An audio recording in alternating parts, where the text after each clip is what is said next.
Bonjour à tous. Donc, moi, je suis Christine Balaguer. Je suis professeure à l'Institut Mid Telecom Business School et je travaille depuis une dizaine d'années sur l'éthique de l'IA au travers d'un programme que j'ai lancé qui s'appelle Good in Tech, qui est un partenariat entre l'Institut Mid Telecom et Sciences Po, où on travaille en particulier sur ces questions. Alors, quand on parle de l'éthique de l'IA, on n'utilise pas le mot IA. Déjà, en introduction, on parle de système d'IA. C'est pour ça que vous verrez dans ma présentation, système d'IA.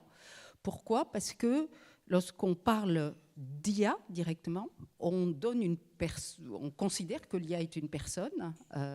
Et d'ailleurs, il y a tout un vocabulaire, apprentissage, etc., qui est un vocabulaire qui est plutôt un vocabulaire qui s'adresse à des actions humaines, alors que système d'IA veut dire qu'on utilise des systèmes d'intelligence artificielle qui sont des programmes, mais des programmes qui sont codés par des humains et donc qu'on peut quelque part contrôler. Ça, c'est vraiment l'étape de départ des réflexions sur l'éthique de l'IA. Alors, je passe très vite sur ChatGPT, mais juste pour dire que ces systèmes, ils sont quand même très, je dirais, intégré dans, en tout cas, l'IA générative fait partie, évidemment, de nouveaux types de modèles d'intelligence artificielle. Donc, quand on regarde un peu comment ça fonctionne, et on a à l'intérieur ces modèles de fondation, donc qui sont des modèles qui vont avoir plein d'applications possibles, et donc qui posent en termes d'éthique de nouveaux enjeux éthiques de par la diversité de leurs applications. ChatGPT, on peut l'utiliser pour plein de choses. Ça a été très bien montré par les présentations précédentes. Et juste, je reviens sur le cas de ChatGPT pour dire quand même qu'on n'est plus du tout dans les mêmes univers d'intelligence artificielle avec ces nouveaux modèles d'IA générative, puisqu'on est sur des données avec des milliards de paramètres et des tailles de modèles qui sont extrêmement importants, ce qui va générer là aussi des enjeux éthiques spécifiques, notamment sur les données d'apprentissage et notamment sur les impacts, en particulier aussi environnementaux, dont je vais parler tout à l'heure. Alors, juste en introduction de toutes ces questions éthiques, il y a des études qui commencent à sortir. Alors, je ne partage pas tout à fait ces types d'études parce que les cabinets en question, McKinsey, Gartner, sont juges et partis. Donc, ils mettent toujours en avant les côtés très, très positifs de ces IA. Mais en tout cas, on voit, quand on regarde tous les métiers, quelque part, tous les types de services, que tout ce qui est éducateur, alors là, c'est plus large que l'éducation ou l'enseignement supérieur proprement dit, mais en fait, ce que disent ces études, c'est qu'on peut automatiser à peu près 50% de nos tâches. Donc, ça veut dire que moi, 50% de mes tâches d'enseignement peuvent être automatisées, selon ce rapport, par, effectivement, de l'IA générative. On peut... Je ne pense pas que 50% des tâches seront automatisées, mais il est clair que beaucoup de tâches que l'on fait au quotidien, nous, en tant que prof, vont être automatisées. Il y a d'autres endroits, des travaux de Stanford, par exemple, qui montrent qu'on a 20% d'amélioration de la productivité dans la plupart des métiers avec l'IA générative. Et puis, la deuxième chose que je veux montrer, c'est que quand on parle d'IA générative aussi, il faut un peu préciser de quel modèle on parle, ou en tout cas de quel type de modèle on parle. Ce n'est pas tout à fait pareil en termes d'éthique d'utiliser Hugging Face, qui est un modèle ouvert, que des modèles propriétaires aujourd'hui, comme OpenAI, comme Gemini de Google, et puis vous voyez, comme Mistral, qui est aujourd'hui un modèle en partie ouvert, mais beaucoup fermé. Et donc, on n'est pas... Voilà, il y a une offre extrêmement large et cette offre, elle ne va faire que progresser dans les prochaines années. Alors, pour vous parler d'éthique, je vais me baser sur plusieurs travaux qu'on a menés au sein de ce réseau Good in Tech. Donc, le principe de Good in Tech, c'est qu'on essaie de réfléchir à comment on peut rendre les usages et les technologies responsables. Voilà. Donc, on parle de l'intérieur de la technologie. C'est Good in Tech, ce n'est pas Tech for Good. C'est pour ça qu'on a pris cette appellation. Alors, il y a une première étude qu'on avait faite en 2023 là sur ChatGPT uniquement. C'était sur comment on peut regarder les problèmes posés par ChatGPT, research evidence-based. C'est nos seules références qui nous intéressent, c'est-à-dire à partir de recherches qui ont démontré que ça posait problème. Puisque pendant un an, entre novembre 2022 et novembre 2023, il y a eu des millions de gens qui se sont mis à utiliser ChatGPT et puis plein d'articles qui ont dit « Oh là là, c'est extraordinaire » ou « Oh là là, ça va remplacer tous nos métiers et c'est catastrophique ». Donc là, on n'est pas sur des opinions, on est sur des travaux scientifiques. Et donc, ce qu'on a synthétisé dans tout ça, c'est sur ces systèmes d'intelligence artificielle générative.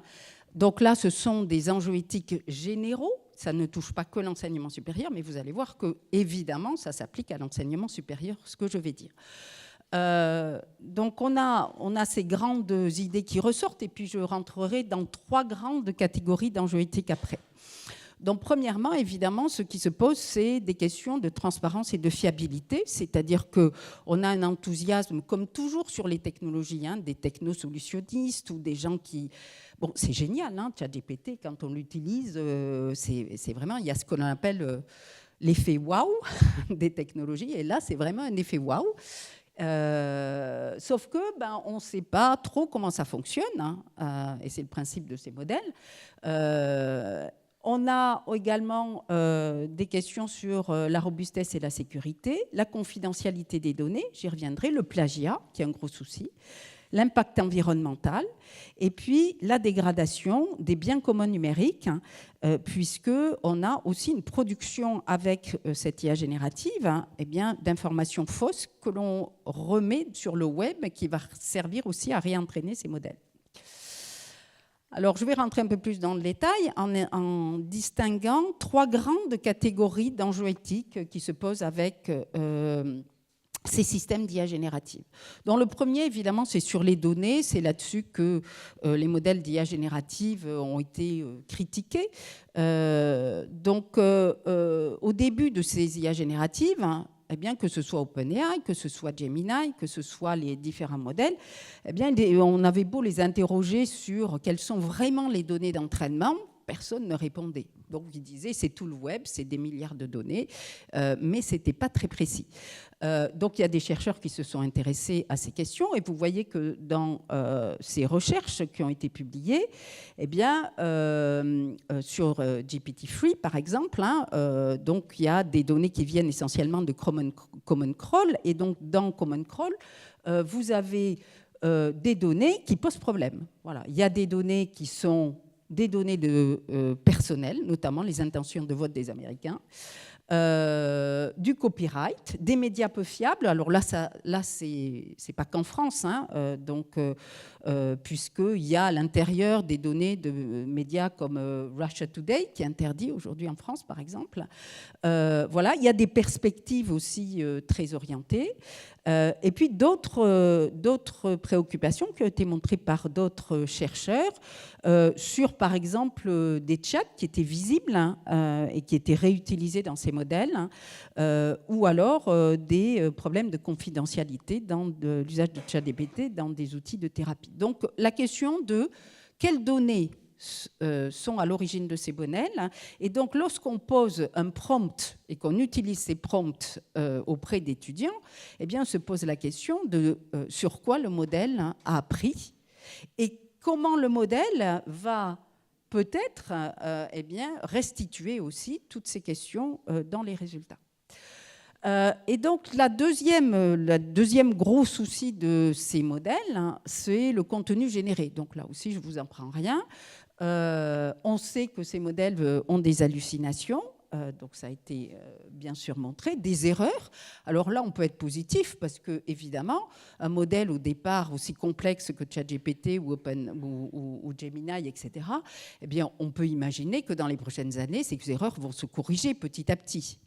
Mais il y a quand même encore des erreurs et il y a des chercheurs qui ont montré que, en fait, les gens ont du mal à distinguer ce qui est fabriqué par de l'IA et par un humain aujourd'hui aujourd'hui, et donc on se trompe, on fait confiance à l'information qui sort. Et puis il y a vraiment des contenus qui posent problème. Donc ça a été montré dans pas mal de recherches. Bon, par exemple, il y a cette recherche qui est assez intéressante, qui dit que sur certaines questions posées par des langues différentes, on n'a pas le même résultat. Alors vous allez dire, je vais sur Google Search aujourd'hui, vous savez très probablement que si chacun d'entre nous, on demande un truc à Google Search aujourd'hui, on aura autant de résultats différents qu'on est dans la salle, en termes de classement des liens. Donc on retrouve ça dans l'IA générative. Il a été montré aussi que dans ces... en tout cas sur ChatGPT, il y avait des penchants politiques biaisés.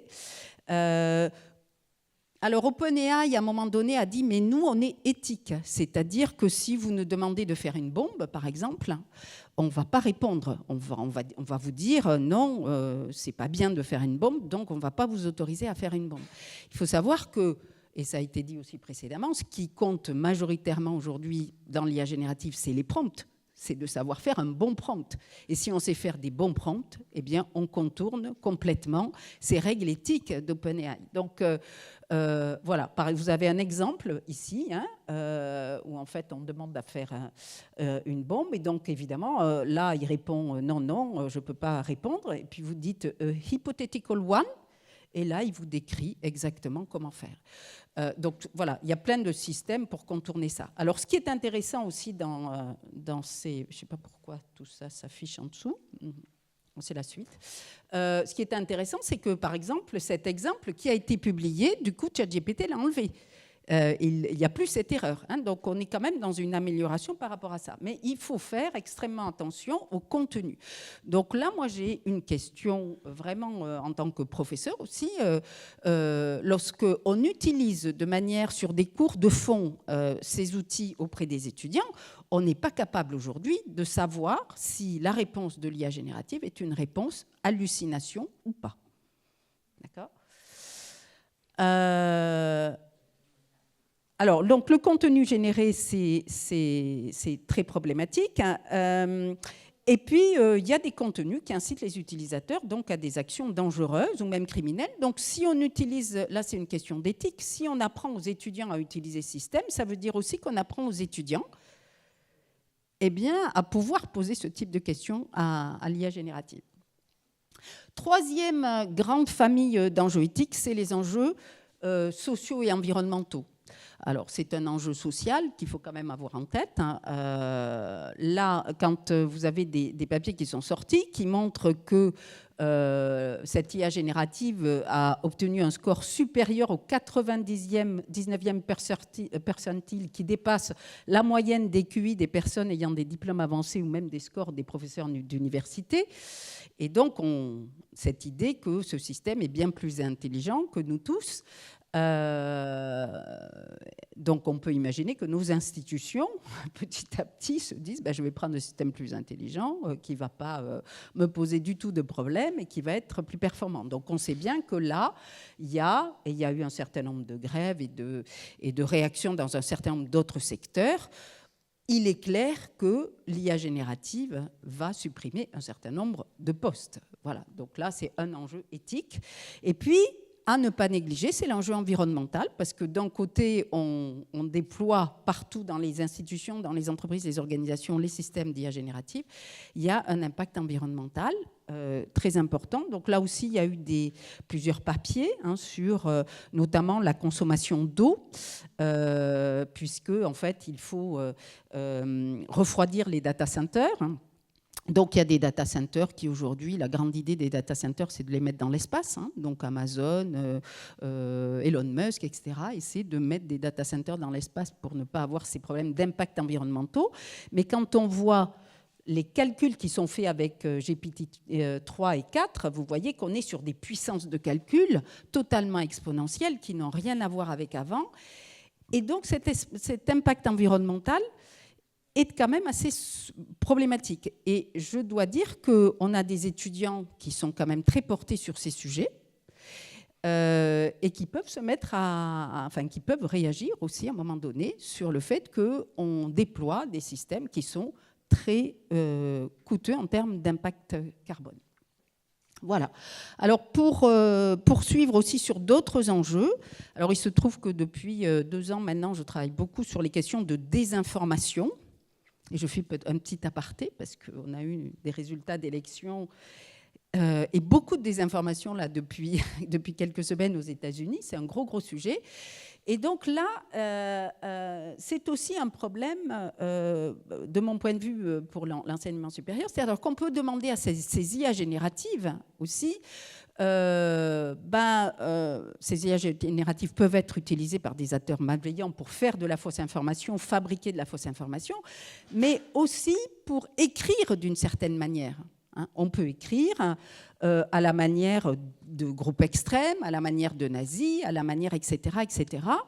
On peut écrire comme des théories du complot et bien sûr, on peut fabriquer des fake news. NewsGuard a rapporté évidemment beaucoup de désinformation fabriquée par ChatGPT. Je cite juste le deuxième. Voilà, on demande à ChatGPT l'effet d'un produit qui s'appelle ivermectine, qui est très problématique pour la santé. Et effectivement, ChatGPT va dire que c'est très efficace pour lutter contre le Covid. Donc là, vous voyez qu'on est sur des sujets plus généraux, mais comment on va traiter cette question auprès des étudiants? C'est-à-dire que on a une contribution importante de l'IA générative sur ces questions de désinformation. Donc c'est lié aux hallucinations, mais c'est pas que de l'hallucination. Là, c'est une utilisation à des fins vraiment malveillantes de ces technologies. Alors, je passe très vite, mais j'ai eu un doctorant pendant 3 ans, Ahmad Haïdar, qui a soutenu il y a 1 mois sa thèse, et on a travaillé, c'est le dernier papier de sa thèse, sur des risques de l'IA générative et sur l'évaluation du risque. Et donc, on a travaillé sur une base d'incidents de l'OCDE qui relate des réels incidents liés à l'IA, et nous, on n'a travaillé que sur l'IA générative. Et donc, c'est des régressions logistiques, je ne rentre pas dans les chiffres, mais on a regardé l'impact de ces incidents sur des variables individuelles, sur des variables organisationnelles et sur des variables sociétales. Et donc, les résultats en rouge, c'est juste les résultats qui sont significatifs. Et on l'a regardé sur 3 sources de risque de l'IA générative, comme ceux que je vous ai montrés, c'est-à-dire les problèmes de données, les problèmes de génération de contenu, et les problèmes les impacts sociaux et environnementaux. Et donc, vous voyez quand même que la conclusion de ça, c'est qu'on a des impacts de l'IA générative sur beaucoup de variables, je ne rentre pas trop dans ces détails, y compris pour les organisations et y compris sur les variables qu'on a pu regarder au niveau sociétaux. Donc, il y a des risques, tout simplement, à ces technologies qu'il ne faut pas négliger. Alors, je finis juste sur quelques peut-être autres réflexions. J'ai contribué à un rapport. Alors, il y a ça, je vous le cite parce qu'ils font beaucoup de travaux sur l'éducation et l'IA. Et c'est une source très intéressante. Donc l'OBVIA, c'est l'Observatoire de l'impact de l'IA sur la société au Canada, qui a de très gros programmes de recherche. Et j'avais contribué à ce rapport où, en fait, mais tous ces arguments ont été un peu dits précédemment. Voilà, il y a quand même, par rapport à l'éducation, donc cette atteinte à l'intégrité académique et intellectuelle, où en fait on va normer la connaissance, on va aussi sortir de cette question d'intégrité qui nous tiennent à cœur. Comment on évalue les apprentissages, ça a été dit précédemment. La question de la fracture numérique, ça a été dit aussi. Voilà, comment on s'assure que tous les gens aient ces outils. La désinformation et les biais, j'en ai parlé.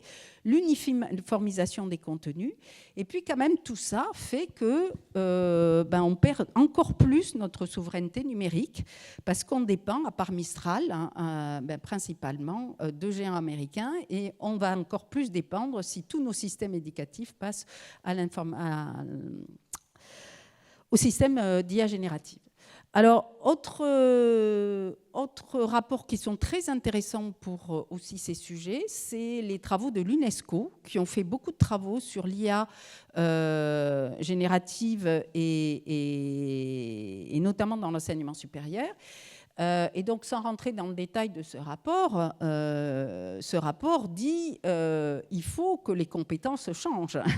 Et donc, ce sujet de changement de compétences, d'évolution des compétences, est extrêmement important. Et vous voyez que les compétences, c'est pas juste utiliser de l'IA, c'est pas juste. Alors, Julien a été génial, il nous a fait un panorama. Moi, je trouve formidable tout ce qui est fait à IMTBS en termes d'IA. C'est en termes de. Mais ce que dit ce rapport, et c'est un peu mon propos ici, c'est que si on veut passer sur l'usage de ces systèmes d'IA, en particulier l'IA générative auprès des étudiants, ben, il faut aussi avoir une compétence sur les questions éthiques, sur les enjeux. Il faut savoir faire différentes choses avec cette IA et puis l'utiliser dans différents types de fonctions. De la même manière, voilà, on a dans ces rapports un certain nombre d'enjeux qui sont soulevés, qui sont à peu près similaires à ce que j'ai dit, mais il y en a certains autres. Donc cette idée d'aggraver la pauvreté numérique, c'est-à-dire que, en fait, ces modèles, ils sont basés sur des données. Donc tous les sujets sur lesquels on a très peu de données, sur lesquels il existe très peu de données, eh bien, on va très peu les traiter auprès des étudiants, puisqu'il y a très peu de données sur ces sujets. Et donc, ça, c'est un vrai problème. Comment on ne peut utiliser, pour l'instant, cette IA générative que sur des sujets sur lesquels on a beaucoup de données. La deuxième chose, c'est les inégalités dans l'éducation entre pays. On va faire qu'accroître ça. La question, quand même, de la sécurité de ces systèmes. La question aussi de gouvernance des données nationales, c'est-à-dire toutes ces données sur les étudiants qui vont apprendre à partir de ces systèmes d'IA. Ça pose des problèmes de gouvernance. L'utilisation de contenu, j'en ai parlé, avec quand même le copyright. La non-traçabilité des modèles. Donc ça, on sait bien que l'un des enjeux majeurs, c'est l'explicabilité. Alors nous, on préfère parler d'interprétabilité, c'est-à-dire l'interprétabilité, c'est une explicabilité qui est comprise par l'utilisateur.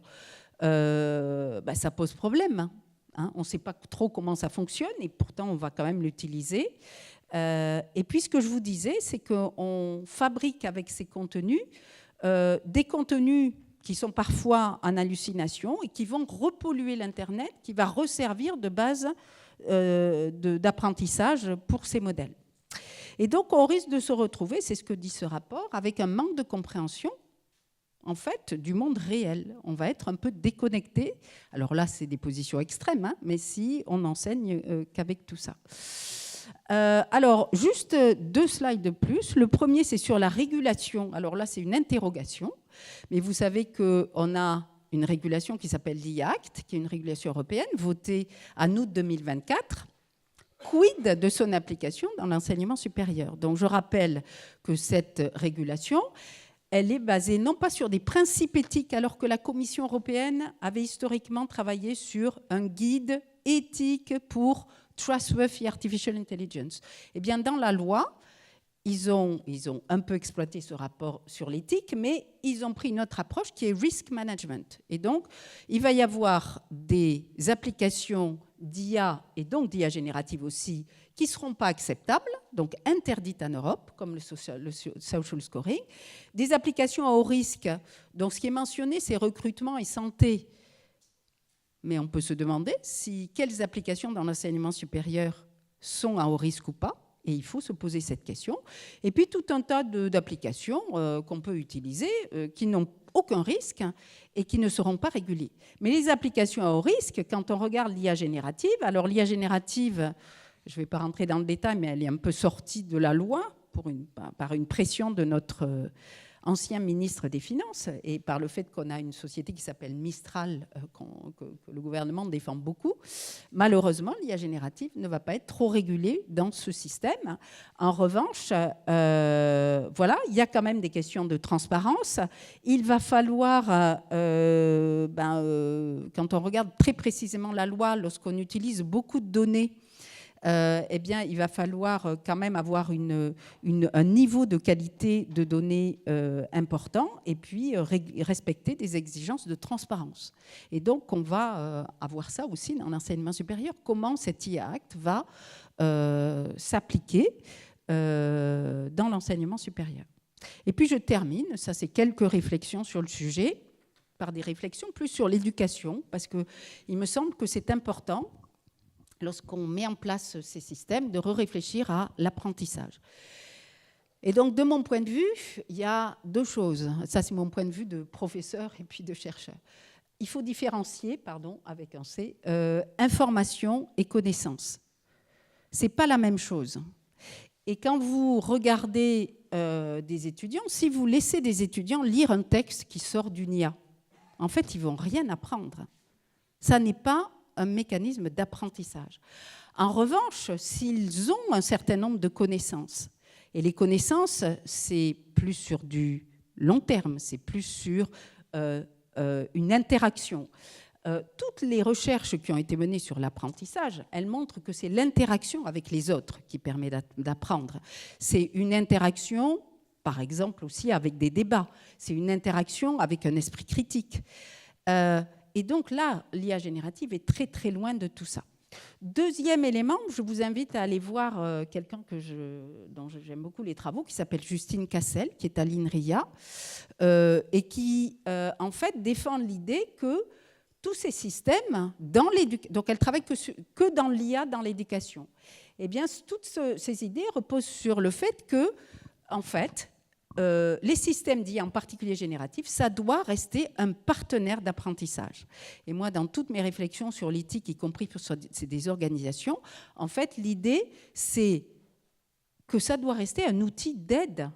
Ça ne doit pas remplacer des compétences, mais ça doit rester un partenaire d'apprentissage.